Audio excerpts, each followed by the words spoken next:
Good afternoon, everyone. Ham Radio Basics Live, Season 3, Episode 26, Ham Radio News and Updates, July 23rd, 2025. Welcome, everybody. Yeah, Andy, I was running a little late.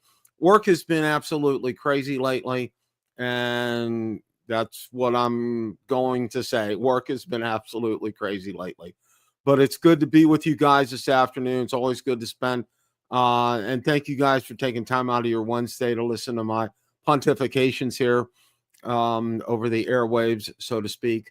Hope you guys are all doing well. Andy, Cooley, James, welcome, guys. Yeah, busy is good. Yeah, it keeps me out of trouble, according to my better half. So gotta go with that. That's the only thing I can say about that. So want to kind of follow up a little bit. I got some YouTube videos I want to go over. But I really kind of want to follow up on what we talked about last week with, how I told you how ARRL is an advocate for us, especially with, things like the spectrum with Congress and how drones right now, we really don't have that. And I put together one of my best shows last night I think I've ever done with my co-host. Ron and I have been doing them for several years. And it was really spot on. And one of the big takeaways that I told my audience last night, my drone audience last night, was, my ham radio audience, we have the ARRL, okay, good, bad, and indifferent. I know, and I'm not going to go over all that. We went over that last week.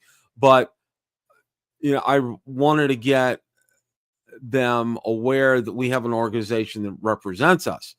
And, for example, those who are Second Amendment supporters have the NRA. And I was saying, once this whole mess gets straightened out, as far as drones are concerned, there's actually an organization out there called the Drone Advocacy Alliance.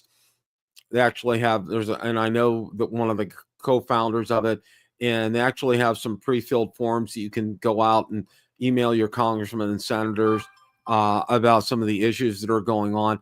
And that would be a good jumping board for starting an organization to support drone pilots.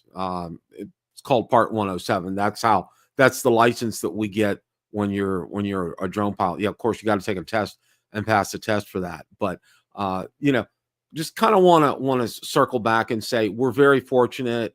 I'll use the word blessed to have ARRL, and they warts and all. Okay.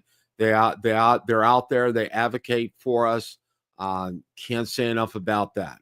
Whereas right now it's like, and I try to emphasize to my audience last night, guys got to go out there and you got to, email your congressmen and senators and, just fill out. There's a Section 232 on the Federal Register that I actually went to fill out, and there's only 100 people that have filled this out. And if it goes 30 days, based on the comments, they may do something positive or not. So, but one of the other things I said too is while we may not get the exact desired outcome, we may get some things in our favor. And that's, again, points back to ARRL, again, being an advocate for us as far as that's concerned. So, all right, just kind of wanted to touch base with that a little bit here. Got some great YouTube videos that I've seen recently. And before I get into that, one of the things that really kind of amazed me, I think you guys know Mike from upstate New York. And Mike, I'm sorry, your last name, I botch it if I could. But Mike's a big POTA guy.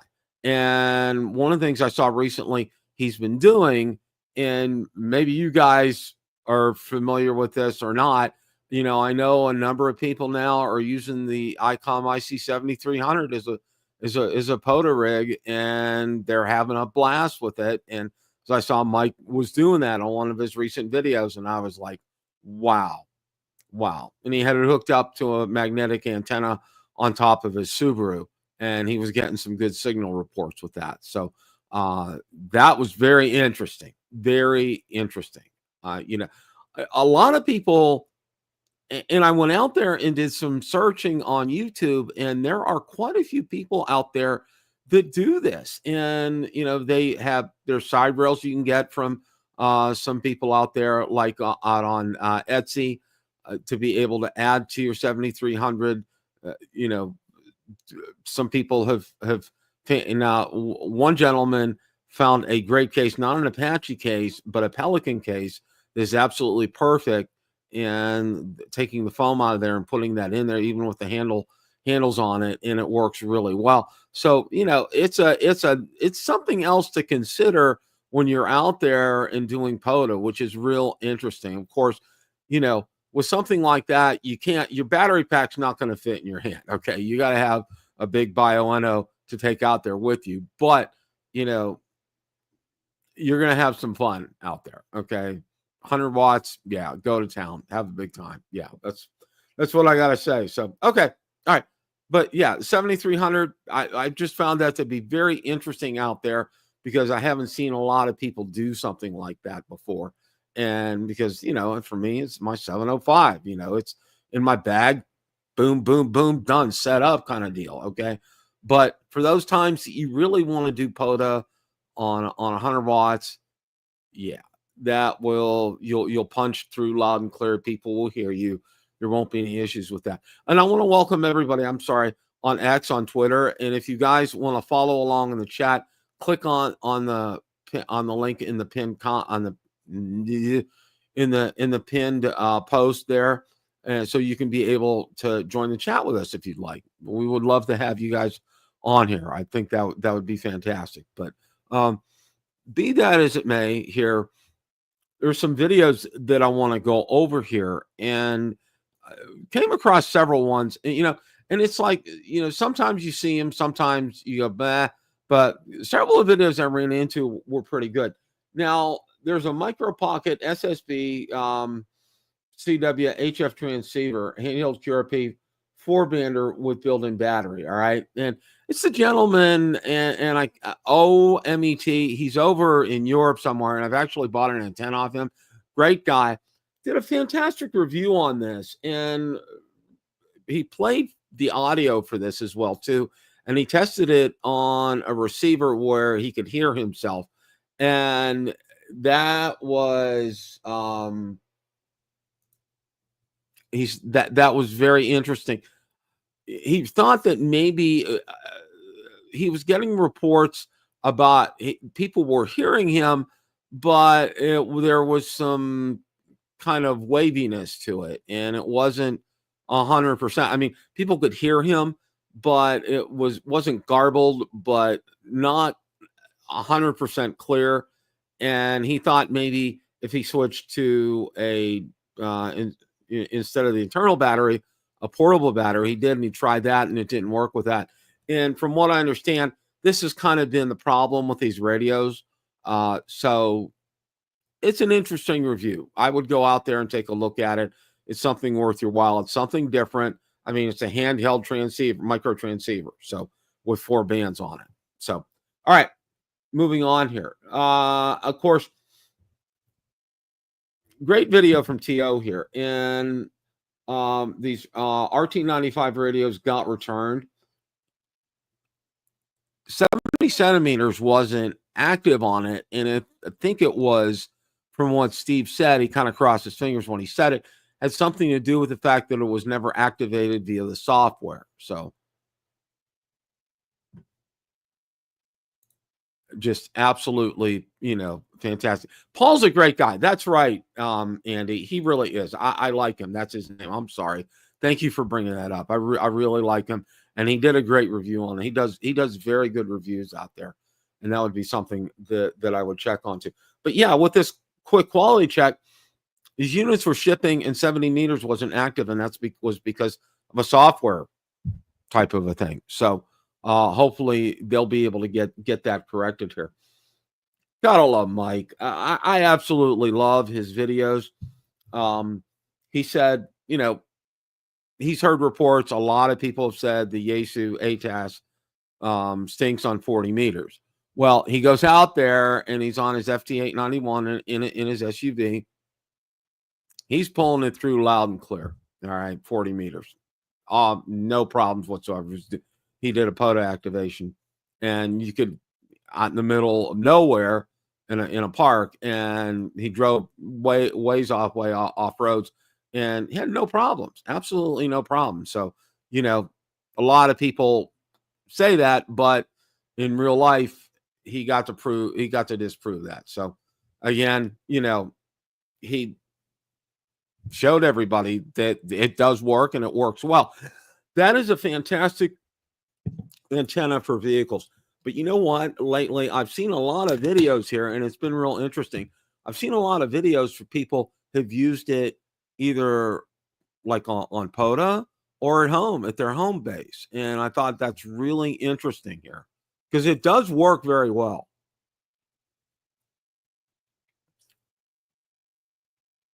Now, Jason did a review on these POC radios that dominate on-grid communications, and I think you're probably familiar with that.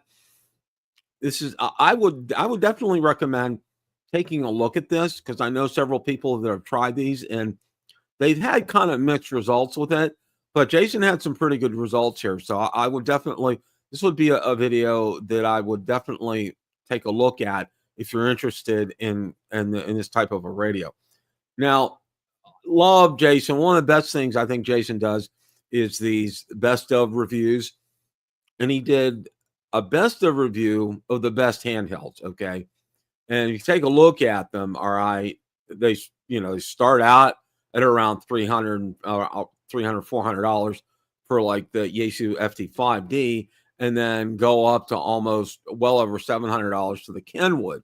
And he goes through the pluses and minuses of a lot of these. For example, the Yaesu has full functioning APRS. The ICOM doesn't, but he said the menu system on the ICOM to try to get APRS up and running is a real pain in the butt. However, it's very user-friendly on the Kenwood. So there are a lot of trade-offs, and I commented on the video, a lot of it depends on your use case, all right, and what you're going to be using it for. If you're going to be using it for mixed use, you might want to gear yourself towards the Kenwood. I know it's a more expensive option. If you're solely going to be doing APRS, you may want to go with the Yaesu FT5DR if you're familiar with the menu system on there. The Anytone, that's a different breed and of radio, and you guys are more than welcome to dive into that. I haven't even thought about that. So, but yeah, this is a great review, and he kind of did some comparisons also, not only in terms of the features but cost. And of course, the Yaesu comes out on the low end, the Kenwood comes out on the high end, and the ICOM that he has was a anniversary edition, so it had a different color to it, and it had a USB port.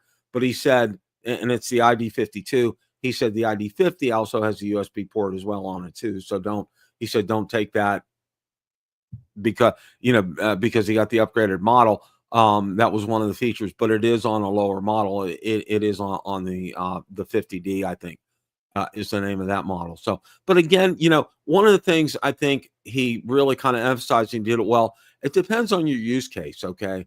For GPRS and positioning, the Kenwood is really good on that.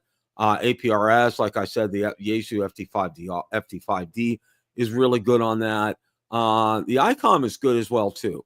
And I really don't know much about Anytones except I know there's a pretty steep learning curve with those, so I can't really comment on that. But the other three, yeah. And I have the Yaesu FT5D, and I really like it. It's great. I love the touchscreen on there. That's the only phone or only radio out of these ones that are shown here that actually has a touchscreen on it that works, and I think it works pretty well. And I personally, I kind of like that. Although I think the Kenwood has a pretty good easy menu system, and so does the ICOM on that as well. So again, Jason does a great job with these videos. Definitely take your time, go over it, take a look at it. It does provide a lot of useful information. He breaks things down. He has several charts and graphs on there. Definitely, you want to take a look at this. And it's always easy to say, well, I'm not going to get the Kenwood because it costs that much, and I'd like to get something a little bit better than the Yaesu. Well, the Yaesu is pretty darn good. I mean, you can't really go wrong. I can't speak for the Anytone, but the Yaesu, the ICOM, and the Kenwood, you really kind of can't go wrong with any of those. I do know the Kenwood's on a little bit on the expensive side. It starts at $759, but you kind of get what you pay for with that. So, all right, moving on here. Bob, HOA Ham, he actually lives probably about no more than an hour away from me here in Tampa. And I've talked to him several times. Absolutely love Bob. He does a fantastic job with, he lives up to his channel's name, HOA Ham. He really has a great knack for being able to do ham radio out of his house. And, if you live in a residential area, with an HOA, how difficult that is. Well, he put together this ham radio antenna for the attic, and he used this outside, and he used the same design on the inside. And his attic is such that he could set it up like that. Now, my attic is not like that. There are so many cross beams and members. It would be impossible to. It's impossible. I mean, you open up the panel to go up there, and I don't think you really could even crawl up there. I think it's just there's really kind of no room because of all the cross members and the way things are up there. But he set up this antenna and it worked really well. He did it with 100 watts. Now, one of the things, and I think he kind of cautioned in this bit of, he does really like the Anytone Coolie. He really does. James, I agree. The FT3DR, FT5DR, those are absolutely fantastic radios. One of the things with this is this is kind of geared, and he kind of prefaced this saying, there's a big, we have a storm coming, like a hurricane or something like that, and you still want to be able to use your radio. Well, this is a way to be able to do that. But he really kind of emphasized this is really kind of a temporary use kind of a thing, not for a permanent type of setup. Of course, when you have an antenna like that inside your house, it's gonna throw off waves, RF waves, and it's going to interfere with electronics. Okay, like obviously big screen TVs, your Wi-Fi, computers, other things. So you got to be real careful how you use this and where you set it up in your attic. And when you do set it up in your attic, one of the things that Bob cautioned was you don't want it to touch any of your cross members on there. Of course, there's metal.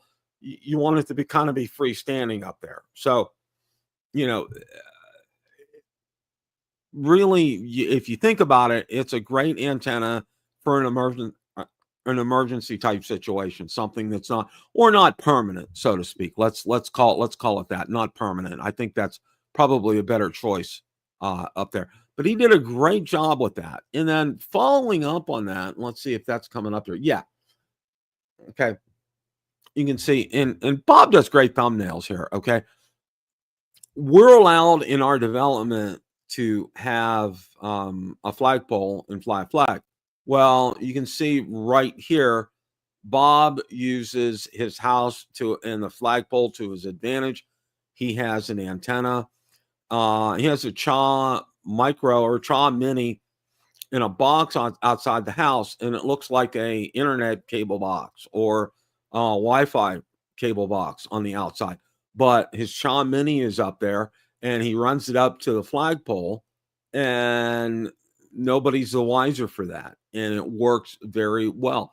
And he starts off the video when he talks about it is he really kind of lives in a crowded area and there's not a lot of room on his lot. And you need to be crafty and creative. And Bob does an exceptional job at that. And I'm really thankful for his channel. He does a really good job at showing you options and ways of being able to use your equipment at your house, at your residence, which, a lot of people, it's really hard. It's hard for me because I'd have to build a flagpole. Okay. I don't have one and I have to get approval from my HOA to go out there and build a flagpole to do that. So that's kind of where I'm at with that. But all in all, I think it's fantastic. I think it's great. I think it's an option you should explore. And Bob goes into all details and he shows the setup of this as well too.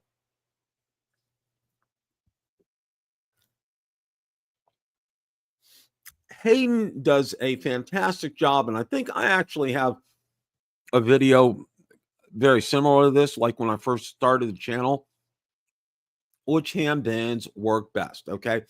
And he goes over all the bands, best time of day, the frequency range on them, the pluses and minuses of them. Hayden did a great job on this, and I was very, very, very impressed. So kudos to Hayden for putting this video together. And I think this is great. This is a great video for new hams. All right. Whether you're just a technician or you're all the way up to an amateur extra, I think this is great. It kind of gives you a real good flavor and feel for what you're using. Now, again, on any given day, band situations can change, as well as you guys know. That's why I follow a lot of the solar activity out there. Dr. Tamitha, and I forget her last name. I follow her out on X, and she has a report out there every day on how the solar activity is, because that really makes a big difference in how the bands are doing for that day. So, and again, also too, even with that out there, you need to be aware that it can be different in the area that you're in.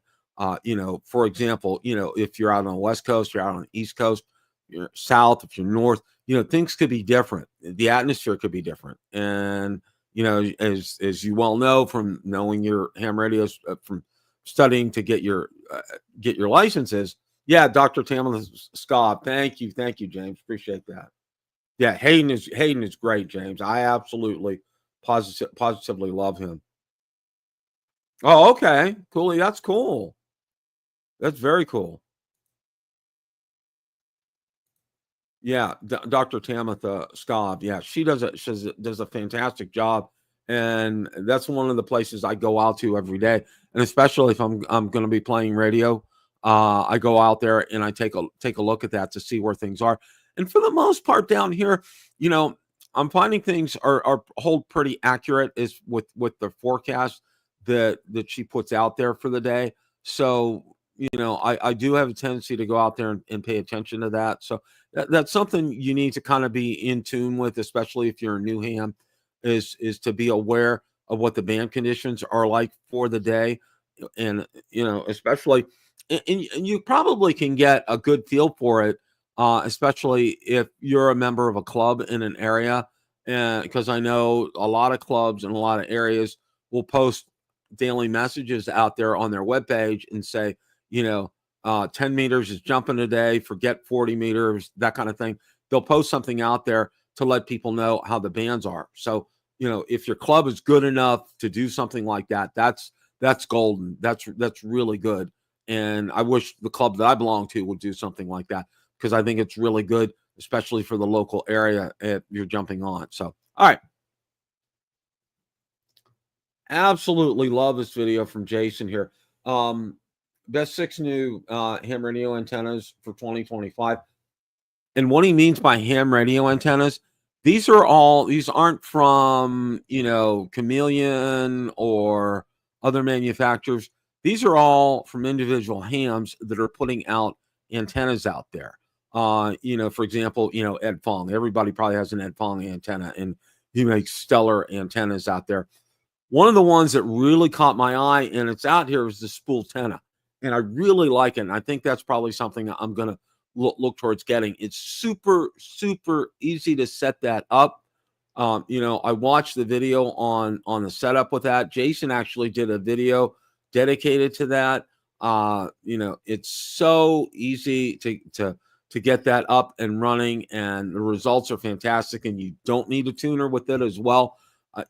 That's right up my alley. I absolutely love that. And especially and you're gonna have to use like obviously put it up, like if you have a Chameleon MPass 2.0 or the fiberglass pole, you're going to need to use something like that to get that up in the air. But the results really kind of speak for themselves. It did a fantastic job. I was very, very, very impressed.